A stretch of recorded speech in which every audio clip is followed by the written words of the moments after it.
with some good news before we can get into a lot of the particulars, but we will be lifting the evacuation for our residents on the east side of town at 4 p.m. today. We're doing some cleanup and some other things that are taking place on the other side of town, and we'll be doing that and working with the local authorities, both the fire and the police departments and everybody assisting us to reopen at 4 p.m. today, just in time for the long holiday weekend. Obviously we want to do that safely. We want to do it in the best capable places that we can, but we want our residents to be safe and do accordingly. Along with that, obviously, fireworks will happen this weekend, which I'm sure everybody will be excited about. The county fair is still going to take place as things progress as well.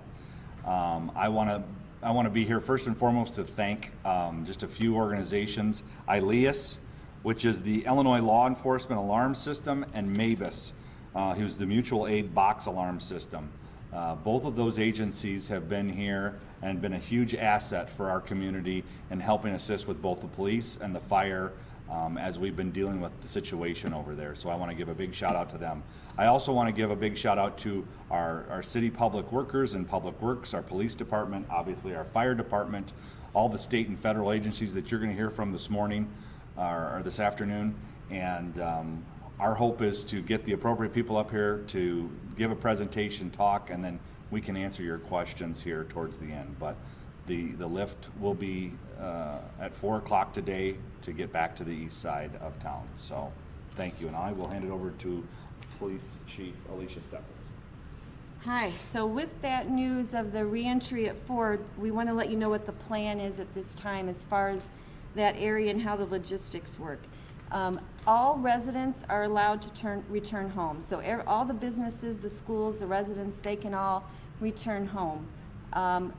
For those people that live in the 900 block of North Street, the 900 block of Benton Street, and the 700 block of East Street, you can return to your homes, but the streets themselves will be blocked off. You will not be able to bring your cars in.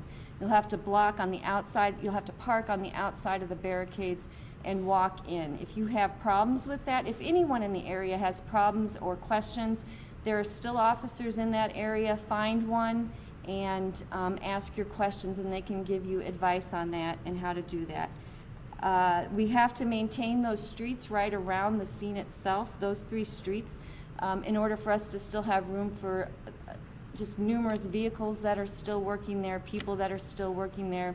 That whole area is still secured and cordoned off. And to be honest, we also have to keep, I know everyone wants to see it. I would like to see it still. We need to keep it sectioned off so we don't have people just coming up and getting too close, because the scene itself is still active. And there is an investigation still going on. There is a cause and origin investigation going on. We still need to see what's there too, and so we cannot have that scene disturbed. As far as police officers in the area, we do still have obviously a full force of officers right now, and we'll continue to have extra officers in the area and available patrolling, taking care of the security as people go back home. For the press, your new staging area, if you like, is across the street from the scene at the corner of East Street and Chapin Street. The press can go to that location. There's an area marked off for you. Stan will get you directions if you need that and how to get and where to park for that. I believe that's all I have at this time, and we'll turn it over to Fire Chief Steffes. Good afternoon, everyone. I want to give you an update what's going on at the scene. Today we have a contingent from the Joliet Fire Department, including their Chief Greg Blasky. So they're taking care of fire operations on the scene today. We appreciate them. And they're here till 6 p.m. and then we'll have the next contingent fill in behind them. We've been using drones from both the Morris Police and the Grundy County Sheriff's Department to do flyovers. And when I mean flyovers, inside the building. We use their thermal imaging so we can see temperature difference.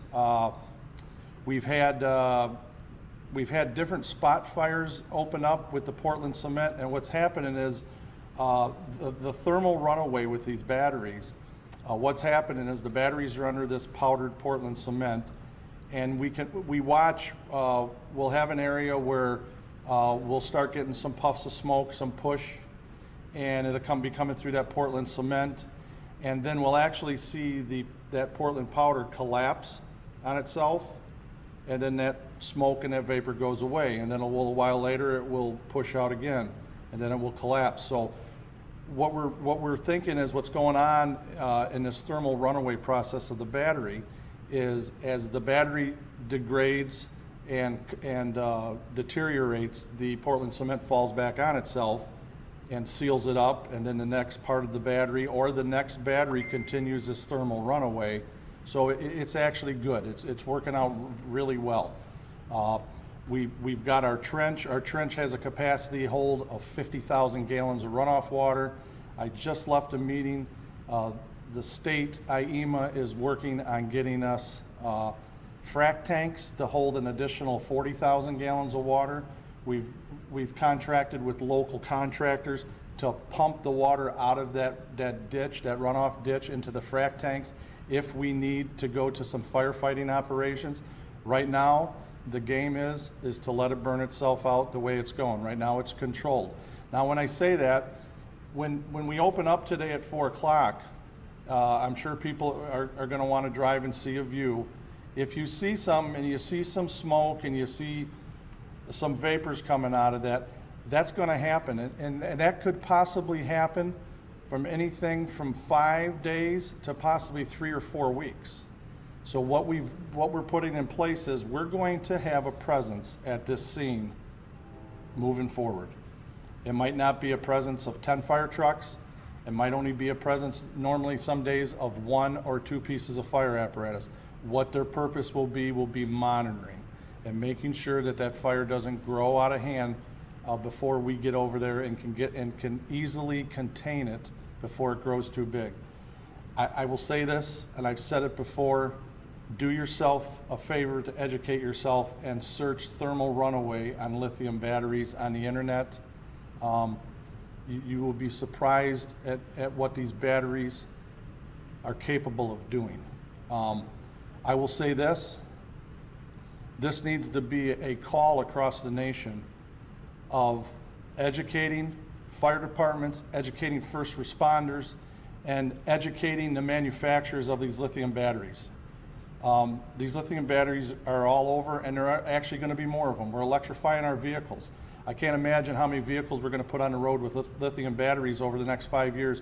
We need to be prepared to handle this increase that's going to be running down our roads every day. I'm not saying I'm against electric vehicles. I'm just saying we need to be prepared for this. And right now, I don't feel we're prepared because it's so hard finding people that give you information on how to handle these. So I'm asking our federal authorities, our state authorities, we need to make some task force of how we're going to respond to these so that we do not have this happening in another community. Do I think we have communities all over this nation that this could happen? Absolutely, no doubt about it. But I'm asking the lithium battery manufacturers too to reach out to our federal government and reach out to our state authorities so we can work in conjunction to properly understand how these batteries burn, and we can properly come up with proper extinguishments for them. I've had firefighters and fire chiefs from all over the nation call me and give me ideas on how to do this. I appreciate that wholeheartedly. Some of them will work, some of them won't work. We've already talked to some people that there's no way to work, but I'm asking, this needs to be a call across the fire service. It needs to happen, and every fire chief in every jurisdiction needs to listen. I don't want you to be in the same boat that I've been in the last 3 or 4 days. One other thing I'd like to say before we call Michelle up here is, it has nothing to do about the scene, but in the fire service, we wear red shirts on Friday. And this is red for Remember Everybody Deployed. And I want to give a shout out to every military person of our armed forces that are deployed around this world protecting us. The fire service wears red on Friday. That's why I don't have my white shirt on, and I look like I'm a worker bee on the ground. So I appreciate everything you do. Your job compared to mine, my job's a cakewalk for what our military does every day, so thank you. Michelle? Good thing I wore the right color shirt today. Um, So I'm so pleased to let everybody know some tips as you're returning home just to keep your family safe. First of all, I want to let the community know they can go to grundyco.org, and there's going to be additional resources added there, including a checklist that you can use to make sure that you're home outside and in so that you feel safe there. Some of those, so most residents will see little to no damage. If anything, it might be some dust from some of that Portland cement that was used, but generally speaking, very little damage. So it's important to wipe that dust away with a microfiber cloth, and then just use general dish soap and water to wash anything outdoors, play sets, kids' toys, patio furniture, grills, all of those sort of things. And then for indoors, you again want to be wiping off all surfaces with microfiber cloths and then washing with just normal dish soap and water. The fact sheet that we'll have at grundyco.org was reviewed and approved by the EPA and IDPH, and so it's a lot of very good information. Also information about wearing an N95 if you're cleaning up a large dusty area, and wearing latex gloves to protect skin. Swimming pools should be recirculated through filters as normal routine pool maintenance, and we're also told that produce from gardens should be safe to consume. We're told that proper washing and rinsing will be sufficient. However, if you are in doubt, just use common sense. If you're in doubt, throw it out and start over with your plants. Finally, any residents in need of cleaning supplies, dish soap, cloths, masks, gloves, anything that I just mentioned that you may need, the American Red Cross is partnering with Salvation Army to make all of that available. They're going to be at the Morris High School football field at the parking lot there between 4 and 5 this afternoon. So before you head home, if you're in need of any supplies, you can stop there to pick them up. I'm going to ask up some members of the EPA team to explain a little bit more about the air monitoring sampling that occurred so that residents know what's been happening there. Thanks.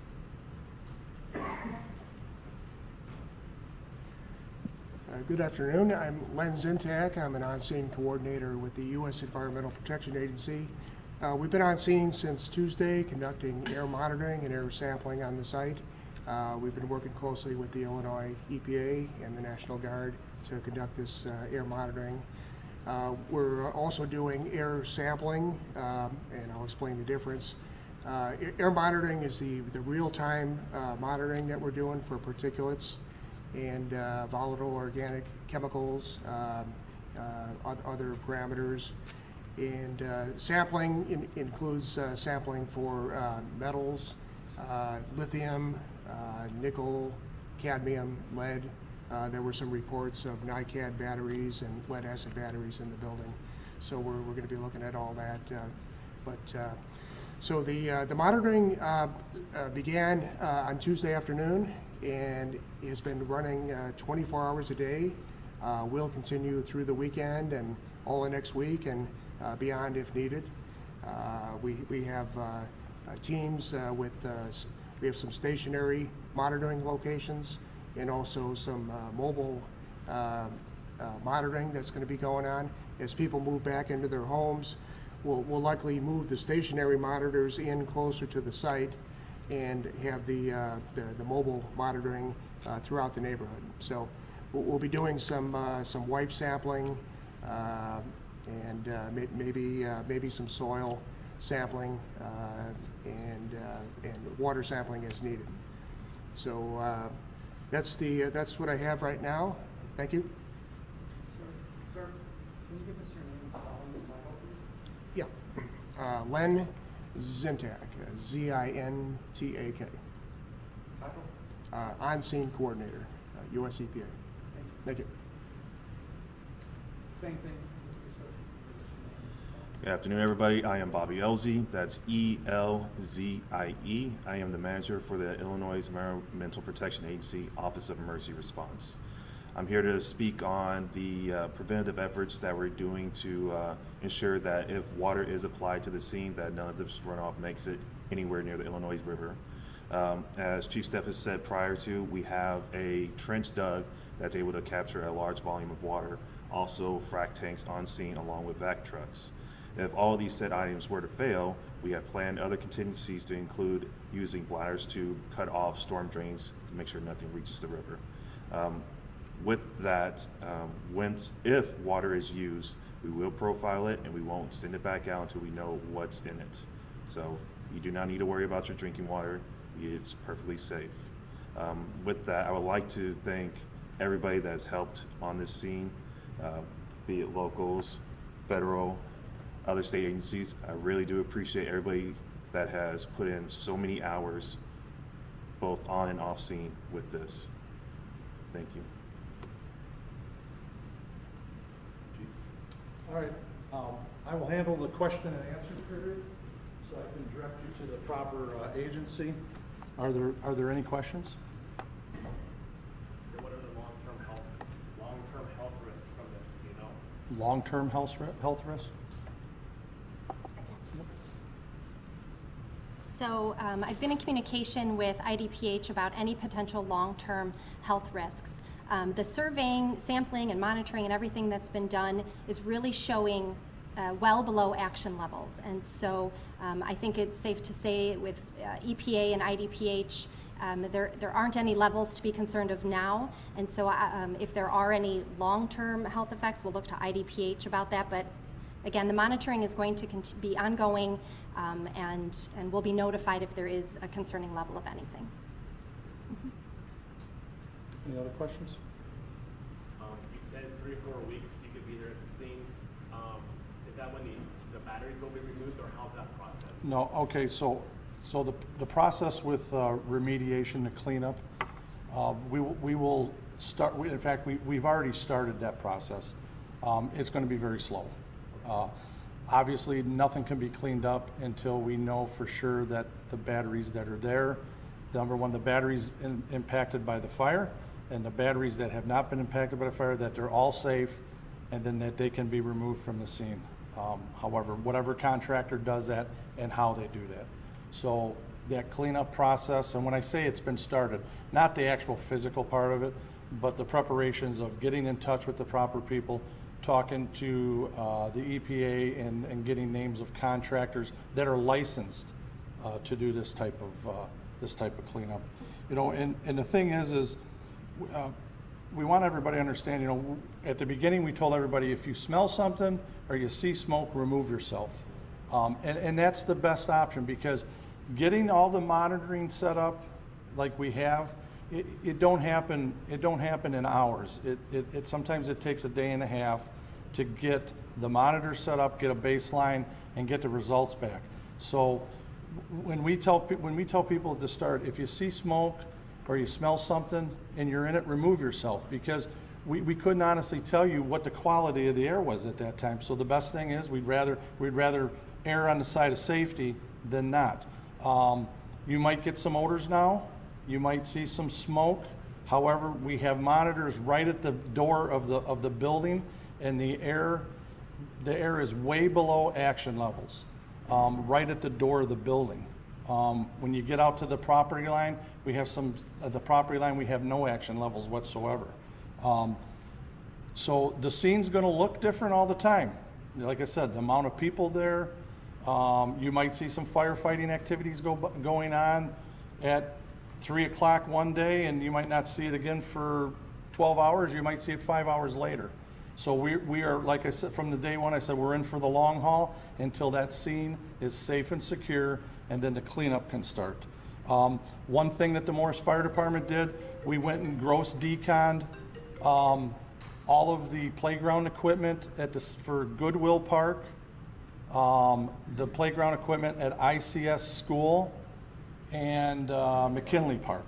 We did all the playground equipment, and we did all the benches at them parks. So that's been done this morning. So when people start to re-enter that area, that's been done. So if you want to take your kids to the playground equipment, it's been deconned. We have one apartment building that was affected on Benton Street with a power outage. That building has been out basically since the fire until yesterday. So it's a 6-unit apartment building. So when the people go back to that apartment building, we know that they're gonna find probably some unpleasant odors and a condition with the refrigerators. We asked them to reach out to that non-emergency line we had. So they call us, we will come to the scene. I've talked to the mayor. We'll send some public works peoples over with a dump truck to help them discard some of that material. We're not wanting these people to walk into that building and not have help to alleviate some of the stress they're gonna have. We understand that. And I want them people to also understand that their refrigerators have started back up. I don't want them to be consuming food that had frozen or thawed and then now froze again, and they don't know that it's bad. So anything in them refrigerators at that 6-unit apartment building at the end of Benton Street, we need to discard that stuff. And we will assist them with that. You know, one thing that might help some people too is, and this is moving forward no matter what, whether we have a man-made disaster or we have a natural disaster, having a go bag. Have some things in a go bag that you can leave, whether it's a couple days change of clothes, maybe another toothbrush and some toothpaste. I know you can't do it with medication, but have a go bag ready to go, because you don't always know when that evacuation notice is going to come and if you're going to have much time to prepare for it. You know, we had some questions that why aren't the first responders wearing masks or something on the scene when we told other people. Here's the thing about an evacuation. We evacuate people from a zone that we, number one, are either being impacted or have a good possibility of being impacted. So if at the early stages of the fire, when we had this plume, which we knew had deadly gases in it, and whichever way it's traveling, the firefighters and the first responders on the scene, we can move rather quickly. We control, the command structure controls the movement of them people. To move people out of 50 homes does not happen that quick. So they're precautionary evacuations where if the wind changes, in a matter of 5 minutes, we could impact a residential area and we could not get the people out of there quick enough. The responders on the scene, with the monitoring we have, we can move with the wind. And there was many times we moved from the south end to the north end of the place. And that's how we do that. So, you know, like I said yesterday, the fire ground is a living, breathing animal, and we adjust to it. It's almost like watching us dance some days, and we're not good dancers on some days. So, but is there any other questions? Air quality is good there. We've had one more sample than I wanted to make sure before we let people back in the neighborhood. And that's why I said we had favorable air samples the other day. I didn't want to say, yep, we got a good air sample and the next one comes back bad. I wanted 2 good air samples. We've done 3. And now we have this equipment set up with a constant real-time air monitoring. So if things change, we're going to know right away. I've asked the Illinois EPA with Bob to continue here with us until we're at the end with this air monitoring. And you know, we're here. We've become friends. And I appreciate everybody here that is helping us get to a safe conclusion. We've experienced one of the largest lithium battery fires in the nation. We, at this point, have no injuries. We have no deaths. And that is a testament to the people of this community that got out of harm's way when we asked them to, and to the first responders and every agency that stepped up. The churches that have opened up for our evacuees, the donations of water and food. It's overwhelming when we look back and see what people do. They answer the call. You know, everybody has a little hero in them. It comes out if the need be. And the need be happened several days ago. And I'm proud of that. You know what? You don't have to ride around in a black and white car with lights and sirens and a fire truck, be a hero. It doesn't matter what you do. You know, this country needs good carpenters, plumbers, tradesmen, hard-working people, and we have it. It comes from every walk of life, and hats off to every one of them, men and women. So. There's that website, Tracy, that's set up for residents. And can they also still call that hotline too if they need any assistance? Yes. Okay. Yeah. I don't remember that hotline number. Do you remember it, Elise? 941-3408. 941-3, was it? 3408. 3408.